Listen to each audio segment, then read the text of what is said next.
Hey everybody, it's Romania Black, and we are on episode 11 of Vinland Saga. Oh man, we're still not to the halfway point yet, but things are getting interesting, and I want to watch a little bit ahead because, like I said in the last reaction, Canute is intriguing, and I feel like Canute is the mystery box. We're getting more and more on his character, and so I'm excited to see what all is going to go down with them. But we haven't got there yet. So I do have some comments from some of the last episodes before we dive in, because last episode there was a lot going on. Lots of introspection, lots of look into the characters, what they're thinking about, how they're thinking about the future, what the future could hold for them, what all that entails. And so I thought that was very, very interesting. So LayXO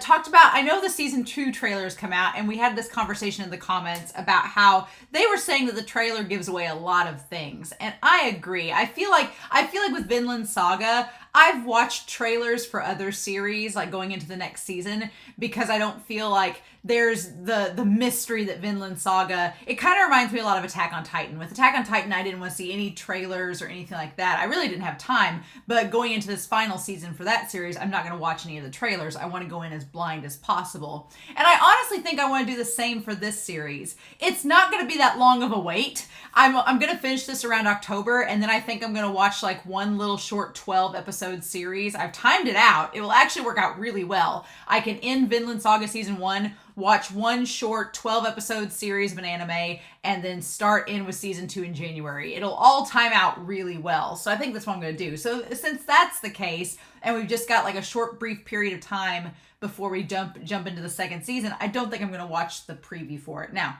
when we get to like season 3 or something, you know, if it's been a while for a wait, I might change my mind. But for now, for season 2, I don't think I'm going to watch the teaser trailer. I think I'm just going to wait and go into season 2 as blind as I can be, because I've really liked doing that with this series. It's been a lot of fun. So thank you, LayXO, for talking about that.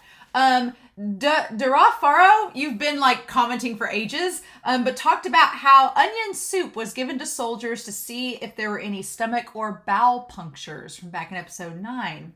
And if they could smell onions, it meant that there was a puncture and that they likely wouldn't survive. And I was like, that's so interesting. It's funny because we talk about, you know, like civilizations and society, and back then they didn't have the surgical means to like go in there and do surgery and stuff like that. So just something so simple like that is like just the ingenuity to know what to do in that moment, and it's just, that's fascinating. So thank you for that fact there. Edgar talked about how Thorkel's introduction in episode 9 might have been kind of basic, and I'm like, yeah, I kind of get that, but you know, we can't have all round characters in this show. I feel like Thorkel has enough presence and charisma that he's not bland or boring. He's pretty basic, but that's okay. I think what makes him entertaining is just how over the top he is he's got this one goal and he's just pursuing it. And I'm like, I can appreciate that. So I like Thorkel's introduction. I'm like, it's fine if we have, you know, we start out the series thinking Bjorn would be like the meathead Viking, and he's really not. Bjorn has a little bit under the surface with him. So if Thorkel has to be our meathead Viking,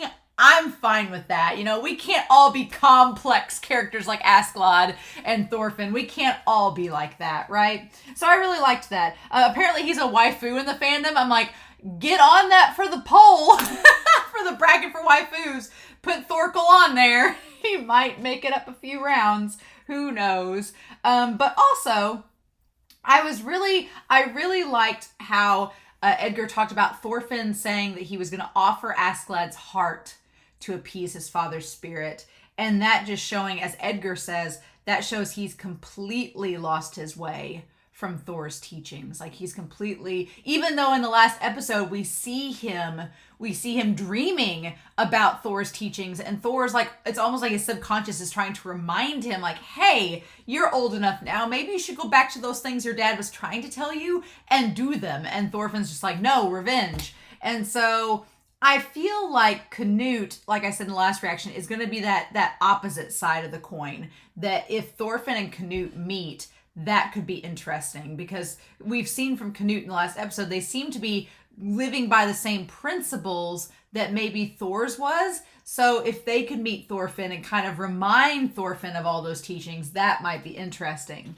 So I don't know. But right now Canute is with Thorkel, so like, is Canute the husbando to Thorkel's waifu? I don't know. So I'm really curious to see what's going to happen with that, but I appreciate the comments. I am watching a little bit ahead because I don't want to get spoiled about Canute. I feel like episode 9 is about to come out on YouTube, and I'm like, oh, I'm going to try to get ahead of the comments for that one. But if I do see any comments, I'm definitely going to mention them on here. But my contacts have been giving me a lot of trouble lately, so I have foregone them. And today I tried to look at the screen without my glasses. It just was kind of fuzzy, and I'm like, I'm going to wear my glasses. So I apologize for the glare. It bothers me to no end, but my contacts were just giving me too much grief today. So I was like, can't do that. So we are going to start episode 11 of Vinland Saga. I'm really, really excited, y'all, to see what's going to happen. And we're going to start that here in 3, 2, 1, and let's go.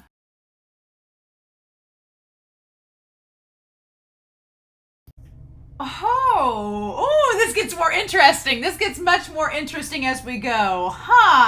I didn't think I would need to bring Whiteboard Coon out for this one because this episode is pretty straightforward. This is pretty much, it felt like a transition episode into, next episode is the halfway point. Like 12 and 13 is going to be the halfway point of the season leading into the second half. And it feels appropriate by the end of this episode because we're finally, it looks like with the next episode, we're going to get answers about Canute. Is Canute a woman? Because in this episode, this show wants to go back and forth and yo-yo with it, because back in episode 9, I was like, oh, well, Canute could be a woman. And then episode 10, I was like, no, they really want us to think that it's a man. But here, I'm like, oh, if there's a princess that is a possibility, I'm like, oh, it could be the sister.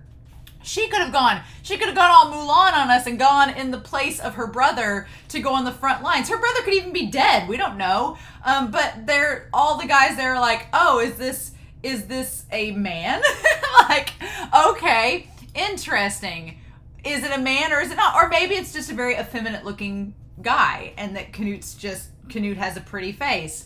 I'm like, okay. They kind of get some BL vibes there with Thorfinn, and I was like, are we really doing this? But I don't know. But there's a lot going on in this episode with Thorkel. With Thorkel, he does some interesting things in here. And we have this big discussion about Christianity and about the gods and all of that, which is very interesting. And then we have Ragnar in this, who's trying his best to protect his highness, who doesn't speak in this episode at all. And I thought that's what got me. The fact that Canute didn't say a word. I was like, you'd think if it was a guy, he'd at least speak up. But the fact that he didn't say anything, you could assume that Canute just didn't want to dignify Thorkel with an answer to the question, because Canute was like, I don't want to get involved in this.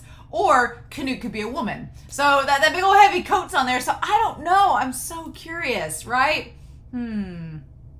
So I talk about having any booze and it's cold out. I will say Thorkel and Askeladd have a similar facial hair, and so when I saw him blow the leaf off, I thought it was Askeladd at first, but it is in fact not. It is Thorkel, who is just bored and having the time of his life, but slightly bored. He's just coming along here. A gamble. This entire episode, talking about how this whole thing is a gamble.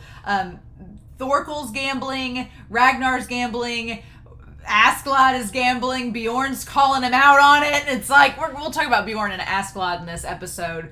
And Thorfinn, I was really, for a second, I thought Thorfinn was not going to go through with getting the prince. I thought Thorkel was going to, I feel like if Thorkel had actually challenged Thorfinn and had said, forget the prince, come fight me, I think Thorfinn might have. Because he's like, you're my, to find someone, Thorfinn has had no connection to the outside world aside from Bjorn and Askeladd, and Thorfinn has had no connection back to his family. So for Thorkel to come up and say, hey, I know your mom and your dad, I know their history, Thorfinn's like, you're the only connection at this point to my past, to my family. So he's piqued Thorfinn's interest. He's cast a line out, and Thorkel's like, I'm going to reel you in when we get to the main army because you're going to want to come to me to find out more information.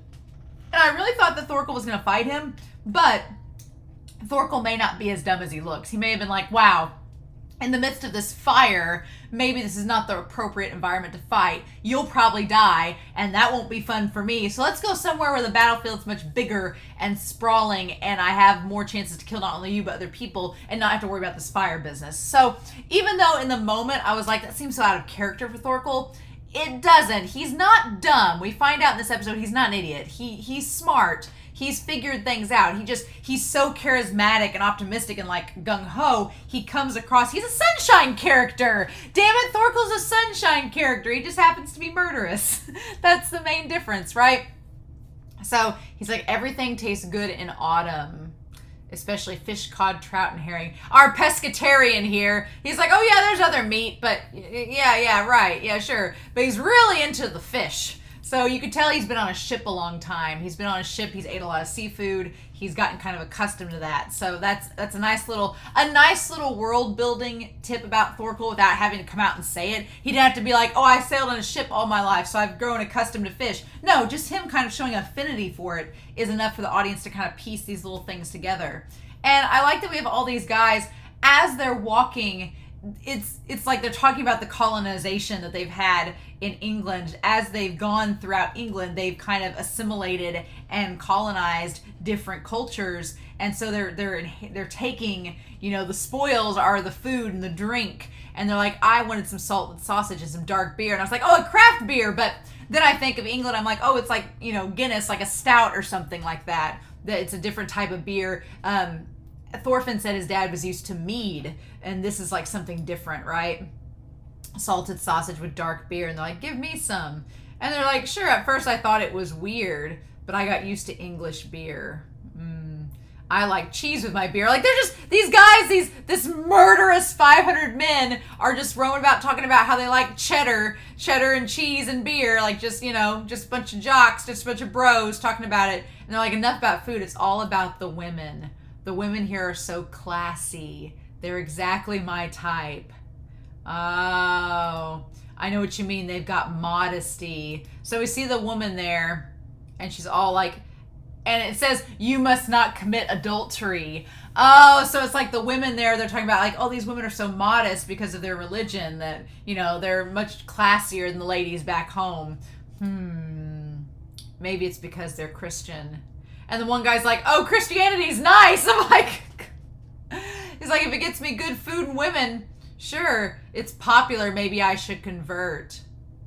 And so this whole discussion about religion is fascinating because you want to think that Canute and Ragnar and the priest are pretty devout, but we'll talk about the priest in a minute. But the one guys are like, we should just convert so we can, get score with these women and get good food and drink.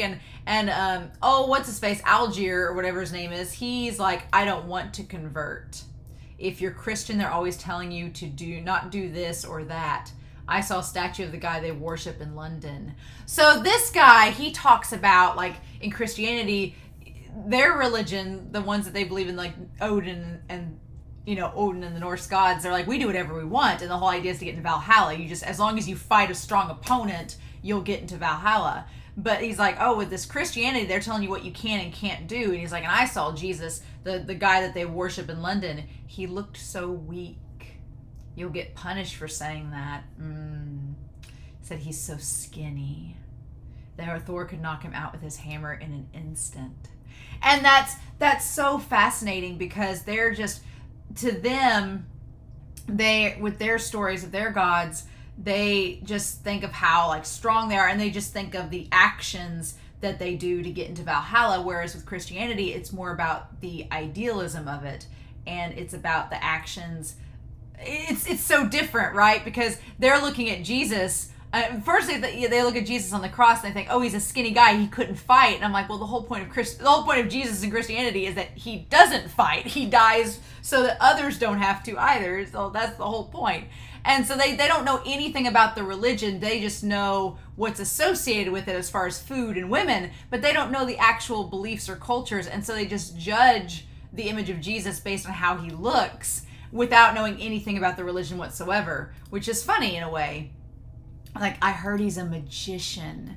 That's so fascinating too, because in this story, it's only been about 1,000 years since Jesus has died. So and since, you know, the Bible and stuff has been published, so they're like, he does things like walking on water and making bread appear, and I'm like, well, like, he doesn't really make bread appear. The whole concept was to just cut to make the bread, you know, last for an entire group. Yeah, but I mean, the walking on water stuff, I'm surprised they don't mention the turning water into wine, but we'll get to that with the priest, right? And so they laugh. They're like, that's some lame magic. And like, they're used to these fantastical stories about the Norse gods and about battle and everything. It's such a different culture that Christianity to them seems like a joke. They don't get it. They don't know the religion, and they don't get it. And so they just think it's funny. And like, oh, Odin and Thor are better. And he's like, well. He's like, let's not jump to conclusions. I like the Thorkel's like, let's tone it down here. Let's not jump to conclusions. Let's ask somebody that knows. And so he's trying to get the prince to talk. And then they all look back at the prince like, Prince, who do you think is better? Jesus or the gods in Asgard? And the Canute's like, I'm not answering this question. What's wrong? Are you too shy to talk in front of everybody? Makes me think it's a girl. Wow. Okay. Fun times. Just knowing this mystery. I'm not gonna be able to wait until episode 12. I'm gonna have to read ahead. I'm gonna have to watch ahead now so that we know. And Ragnar's like, don't get full of yourself, Thorkel. I love Thorkel's like, I'm just trying to talk to the prince. And I love that Ragnar's like, you are an idiot. And I'm gonna get a picture of Thorkel with his goofy face trying to tease Canute. If Canute's even their name, right? It's like, do you understand what you're doing? How dare you talk to his highness Canute with such impudence? Ragnar's like, I've just got to babysit Canute and you're getting in the way. And I love that Thorkel just like collapses there. He's like a child. He really is. He's like, well, I don't like taking hostages either. But he's like, this is the only way King Sweyn is ignoring me. So I thought he might notice me if I captured the prince. So we talked about in the last episode that it was either one of two things. Either he thinks that Canute is a big warrior and is going to be able to fight and be strong, or Thorkel's like, I'm going to just take them and use them as hostage and get the king to come to me, which is what he's doing, right? I wish you'd try to understand how hurt I feel. I love that he's just like, he's so theatrical and his men are all like, God, you sound like a maiden in love. And then he goes, well, yes, I am. That's exactly it. I've fallen for King Sweyn. Oh, and they're all like, you're huge for a girl. I can see why y'all say waifu now. That Thorkel is best waifu. If you all vote for him in the waifu bracket, I have to put him in. No judging.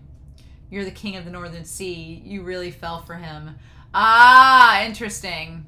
King of the Northern Sea. And Ragnar's like, you guys are idiots. You're crazy. Like, Ragnar is over it. I love how done Ragnar is. Ragnar's like, I am so sick of this scenario. I kind of like Ragnar's character because I kind of get where he's coming from. I get where Ragnar's like, I have one job and I'm trying to do my one job and you guys keep making it difficult. Like, I totally get where Ragnar's coming from. I kind of like his character a lot. You know nothing but war. Now, I love Ragnar. He's like, you're all going to die. How can 500 men defeat the army of Denmark and its 16,000 soldiers? I mean, Ragnar brings up a good point. He's like, you guys are bloodthirsty. Give you that. But there's no way you're going to fight 16,000 men. No way. He's like, why are you guys stupid? Like, what is the point of this? He's like, and it goes back to that line in the last episode that if you live by the sword, you will die by it. He's like, you're all going to live by the sword until you're dead. And when you face the king's army, that's when it's going to happen. It's like, And then Thorkel's like, we're not going to die and we won't have a problem winning. You've been under the influence of Christianity for a long time. Have you forgotten about the honor of a Norman warrior? And then we cut to all the men and they have such a stern, serious expression. Their expression goes from being like lighthearted and comical and laughing at them to being like, no, we're warriors. And Thorkel's like, no, I'm joking with you, Ragnar, but like we have the mentality of a warrior, and it's different. He's like, Christianity has made you forget that. And Ragnar's like, oh, you mean Valhalla? Like, he's just like, oh yeah, yep, that's right. And I love that we get the fantastical Valkyrie, like, on the horse, and she's like glittering and glowing. And he's like, the Valkyries are always on the lookout for the souls of heroes. Heroes who deserve to be called Ahurjar, the warriors of God. Warriors of the gods. Only those who have fought and died are allowed to live in the hall of warriors in heaven. And we see the angels come down. They look like women with the helmets and stuff. They look like Canute. Just saying, it's fine. And that's what Thorkel. He's like, that's what he believes. He's like, it's how you fight and how you die. That's what matters. The stronger the enemy, the better. So to him, he's like, we don't care if we're going into battle against 16,000 men. Bring them on. The stronger the opponent, the better chance we have to go to Valhalla. So he's like, that's the whole point. And Ragnar's like, you all are idiots. And so he's like, you're old-fashioned. He's like, if it's because you're always running around from battlefield to battlefield. You poor thing. So he's like, you don't know any different from fighting. So of course this would be what you would come to, the conclusion you make. You're a child, Thorkel. You don't know anything about the royal court, about King Sweyn, and about my Prince Canute. Again, seeing Canute there, not saying a word, but we see the eyes through the helmet. And he's like, well, what do you mean? And that's when the priest has like a thing where he says he sees God. And everybody's like, he's out of booze. He's like, I'm your disciple. I'm right here. And they tell him to sit down. They're like, give him some booze. Hurry up, open my eyes. Show me your love. And they gave him the booze. And Ragnar's like, it's always so funny. He must be hard being a Christian. So it's like, is the priest just suffering from alcohol withdrawals? He's an alcoholic, and he's just confusing the withdrawals for having these, visions of God talking to him? Or is it something more, and the booze just like calms him down? But it's kind of sad to see him like have this moment and then get brought down like by the alcohol in that moment too. He's like, priest, what do you think? And Ragnar's just like, leave him alone. Which one is better? He says, the one who made booze. And Thorkel's like, really? Which is kind of funny, because when they talked about the bread and walking on water, I'm like, they don't talk about the fact that Jesus turned water into wine. And so that's kind of I don't know if that's the priest trying to say Jesus without saying Jesus, where he's like, well, he's the one who made the booze. And they're all like, and it's like, well, the booze will save us. Nice one, Christian. Oh, interesting. And Thorkel, that's when, and everybody stops. I love that everybody stops in this moment. And he's like, oh, they're trying to have an ambush. And then Ragnar's like, what's going on? And so he's like, which Ragnar, even if Ragnar suspected there was an ambush, he would play it off as if he didn't, because he wants them to get ambushed so that they can get rescued. But yeah, interesting. And then, oh God, Thorkel throws a spear, and just the violence in this episode, let me tell y'all, I'm assuming this was a 16 and up episode, because the violence was, with that whole OP. So, okay, either we're going to have a new OP in the next episode or in episode 13, because we've pretty much cut through everything at this point. We've got, in this last episode, we saw the three, the priest, and Ragnar and Canute there. And then we've also seen Thorkel with the axes, like slinging them around. So that makes me think that maybe, we're going to get the new OP next episode, but I don't know. I'm not sure. And so they tell Thorkel, they're like, we have 2,000 men. And he's like, we have 2,000 men. You have 500. Give us back his highness, and we'll let y'all go. And so that's what they do. Again, seeing Canute here, Canute's all bundled up, like we don't get to see if Canute has boobs or not. So Canute could be a woman. I had spent all of episode 10 resigning myself to the fact that Canute was a man, and now show you give me doubt. So yeah, so Thorkel gives them the prince back, and Ragnar and the priest gives them all 3. And they're like, oh, well, good. Very good. They're like, thanks, that's exactly what we wanted. Thank you. It's like, you're more honest than I thought. I love it. And I love that they're looking back, and Thorkel's like, I will return his highness Canute to you. And there's no need to hesitate. Now then, show us your best attack. And they're like, oh. And he's calling him out. He's like, yeah, I gave you the prince back, but that doesn't mean we're not going to fight, right? And he's calling them out on their pride as warriors. He's like, are you going to fight me or not? And so Ragnar's like, now wait a minute. Ragnar's like, we've got the prince. Let's go. And he says there's no need to retreat as a warrior. And Ragnar's like, this is stupid. He's like, they don't fear imprisonment. If we retreat now, then they'll be cowards. And Ragnar's like, yeah, there's a reason that we're going to be called cowards. We've got to prioritize His Highness' safety. We need to go. Victory means saving His Highness. But that's not how Thorkel and the warriors see it. He's like, no. They see it. He's like, oh, well, you have 2,000 men to our 500. Why should it be a challenge to you? He's like, are you worried, or is it something else? So yeah, I appreciate that Ragnar is like, no, we did the thing. We got away. Let's go to the main lines, the front lines. Let them follow us. Let's go. But their pride as a warrior, they just couldn't do it. We had to hold back because, and I love that Thorkel acts like a woman. He's like, we had to hold back because they had a hostage. He like flutters his eyebrows. Waifu indeed. Interesting. But yeah, he's like, would it be easier to use an excuse like that? And they all they can't. And Ragnar's like, could you guys just stop being bloodlusty for like 2 seconds? But they can't. Nope. And he's like, oh, sorry. What was what I said the truth? And they just can't take it, and they go after him. And that's exactly what Thorkel wanted. And Ragnar's like trying to hold him back, and it just doesn't work.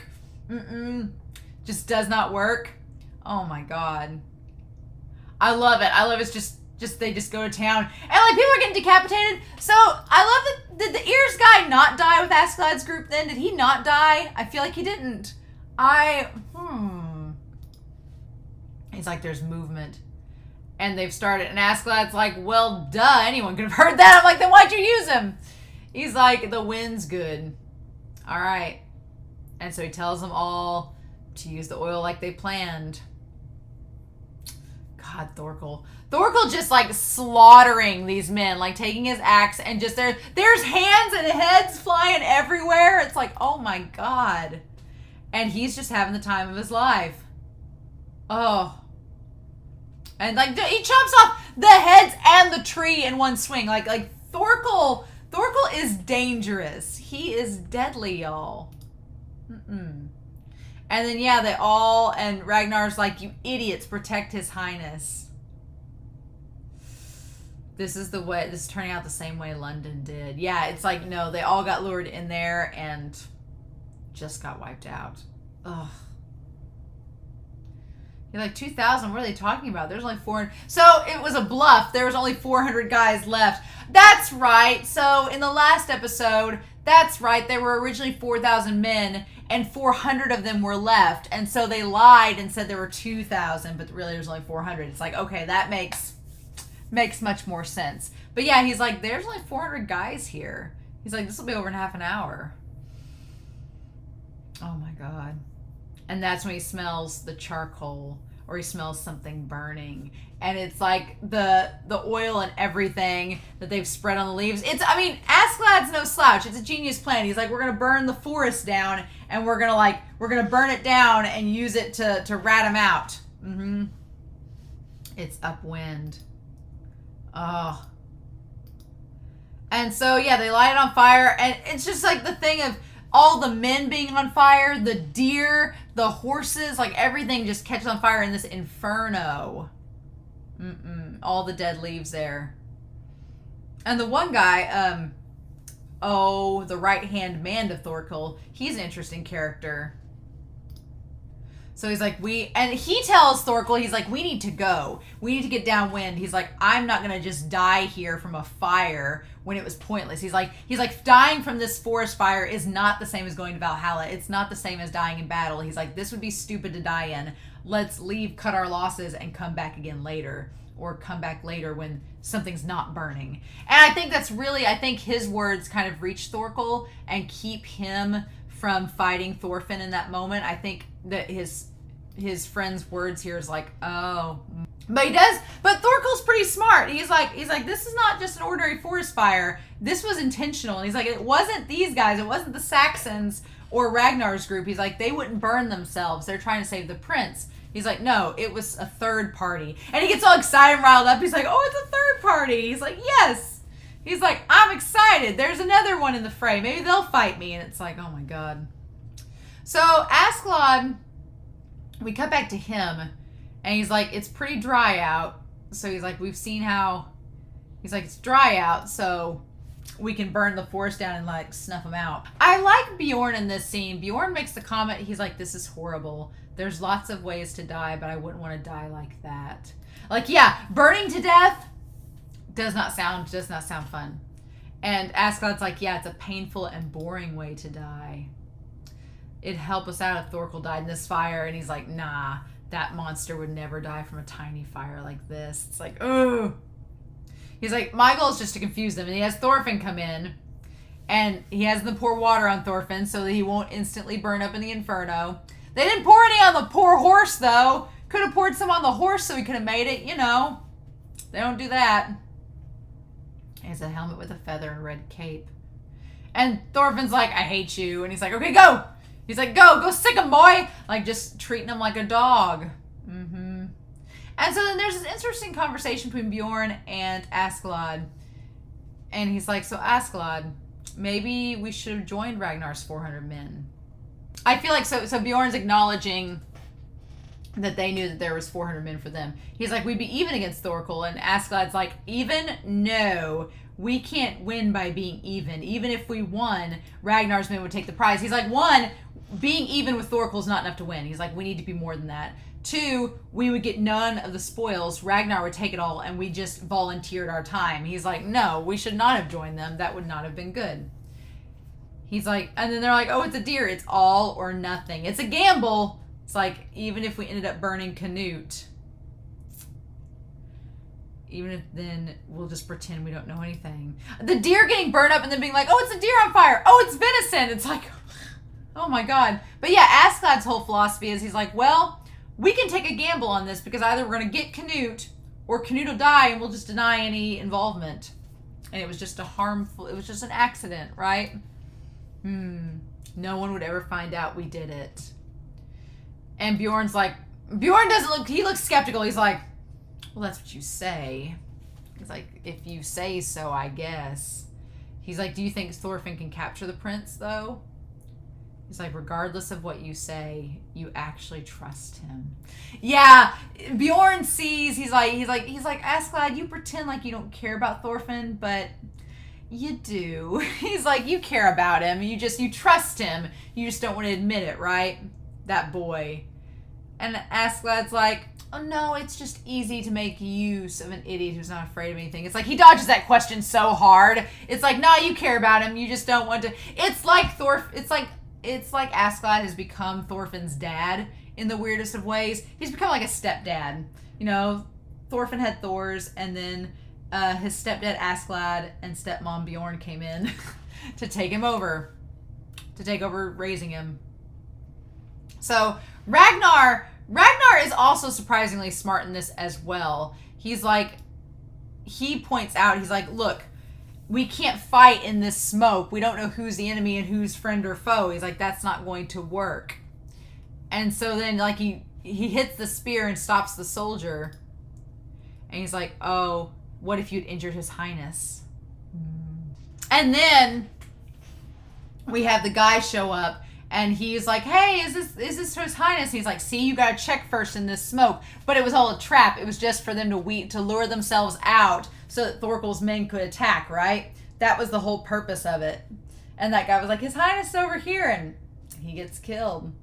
And Thorkel shows up, and then here's the thing, though. As the men show up to fight him, they're like, they just want to take the prince alive and kill Ragnar and the others. And as they do, this flaming horse comes out of the woods, and Thorfinn lands like a superhero right in the midst of battle as the poor horse burnt and like ran off into the flames. I feel bad for the horse. But then at this point, Thorfinn shows up, and they're like, who's this kid? And they're like, oh, and he's got both blades back, ready to fight.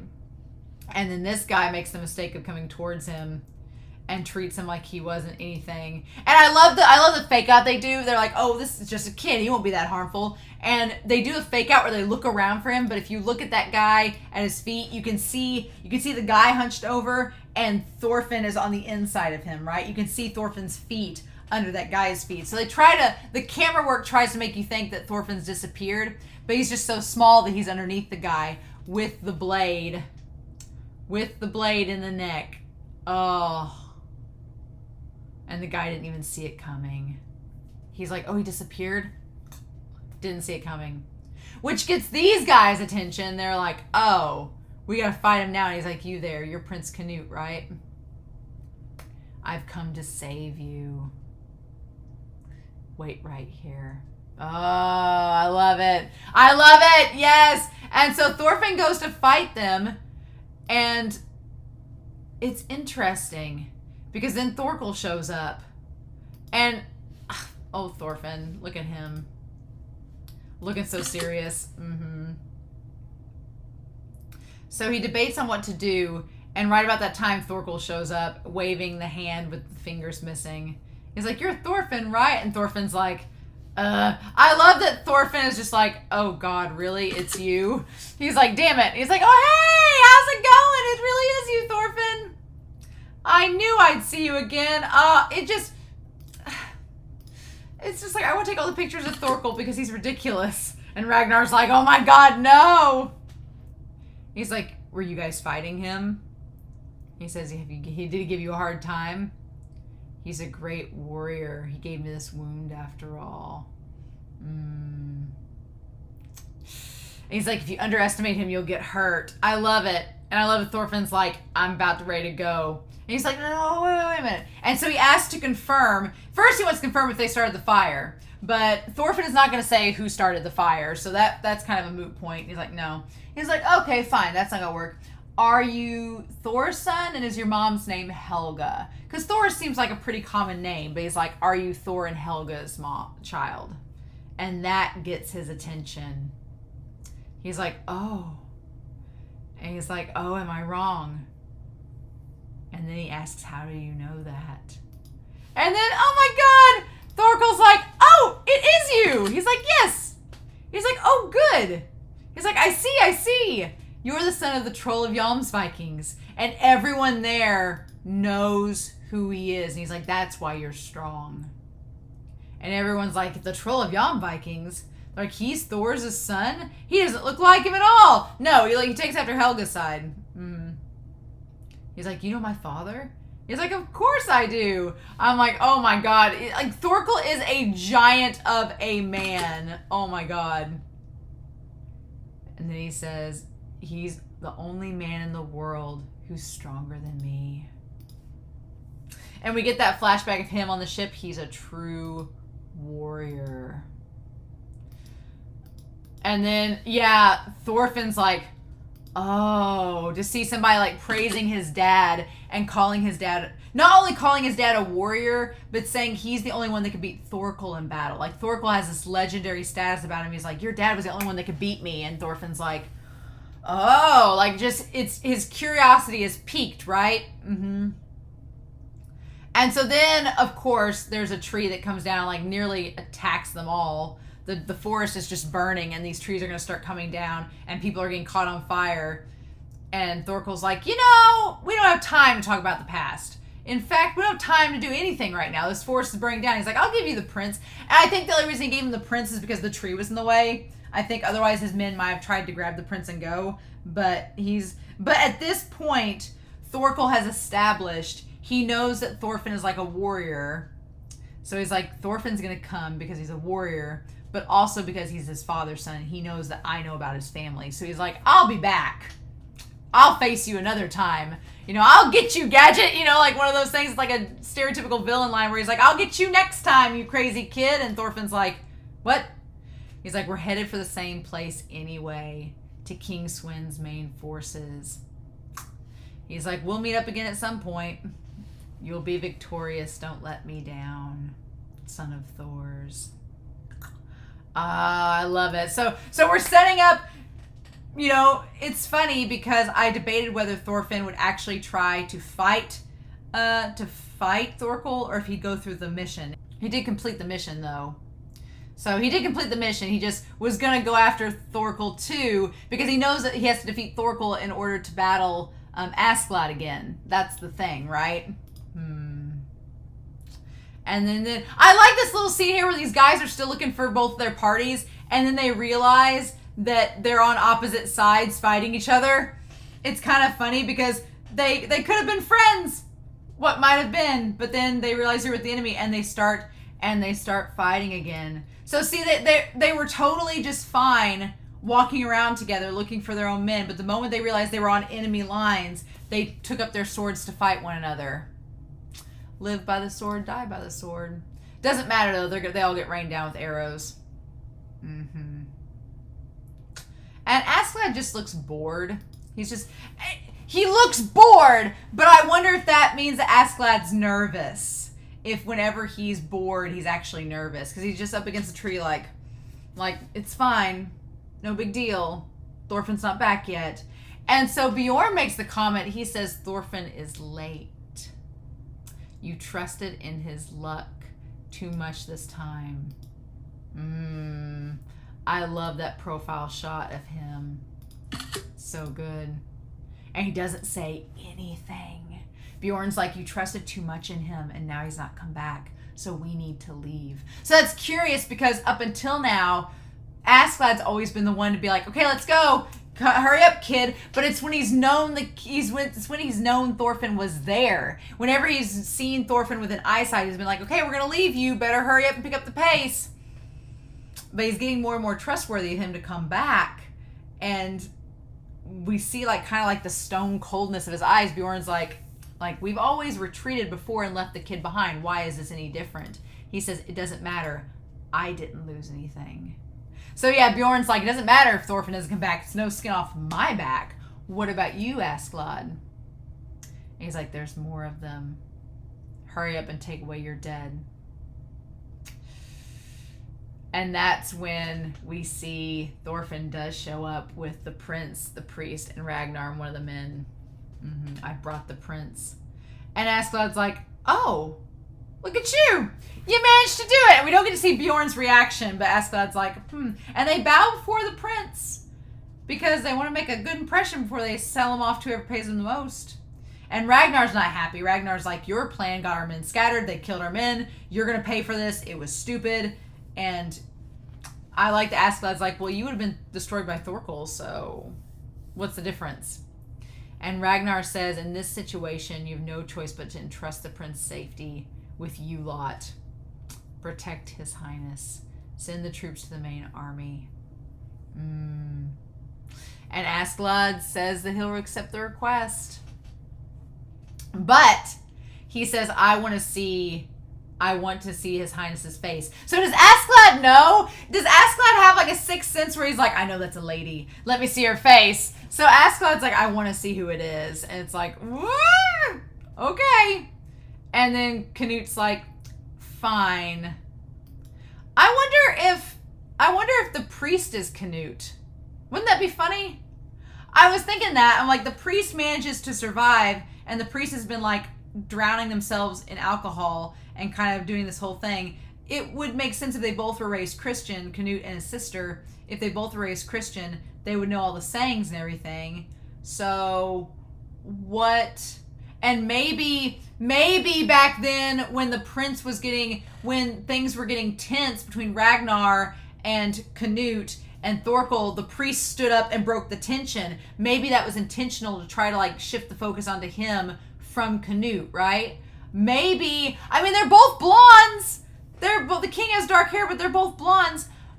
What if the prince is Canute? I don't know. What if it is? And then the princess is just posing as him. I don't get how that would work though, because I don't know. He has blue eyes though, the priest does. I'm very curious to know if it's all just, but the priest went back with the others and Canute. Okay. I'm so curious. And then the helmet comes off and the hair bustles through and everybody's like, and even Thorfinn's like, Thorfinn doesn't care. Thorfinn doesn't know any different. He's a 17-year-old boy that's seen like 3 girls in his whole life. He doesn't know, but Askeladd's like, wait a minute. And Bjorn's like, hold up. Wait a sec. They're both like, uh-huh. Are you sure he's not the princess? Uh-huh. Okay. So there is a princess. Okay. Is Canute a woman? Is it the princess? Is Canute the priest?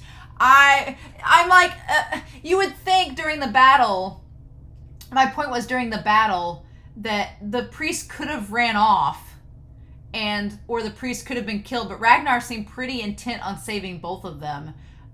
Usually in most narratives, there is a priest figure, but they usually get killed off really quickly or they try to run away. But the priest has stuck by Ragnar and Canute through thick and thin. So that seems rather unusual. So maybe, and the priest has grown their hair out and everything to like maybe look different. So maybe the priest is Canute. Maybe Canute is a woman. Maybe Canute's brother has died and she's taken his place. Or maybe Canute's a guy that just kind of has a pretty face. I don't know, but I don't know if I'm going to be able to wait to watch episode 12, so we shall see, right? I'm so curious, but this episode felt like a setup. It felt like a big setup episode for what's to come, and now I'm super curious. The next episode is the halfway point, so it's going to be halfway through the season next time, so I'm really, really excited. This felt like a big setup episode for episode 12. This whole thing, it was pretty straightforward all the way throughout. It's just setting up for the next episode, but I'm excited to hear your comments down below and see what you all think.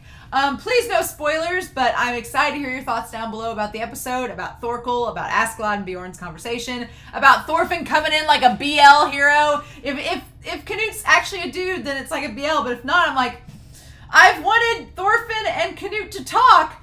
I didn't think it could be a possible romance, but we'll see, right? So in any case, I hope you all have a wonderful week. Please stay safe, take care, and yeah, I'll be back very soon with episode 12 of Vinland Saga.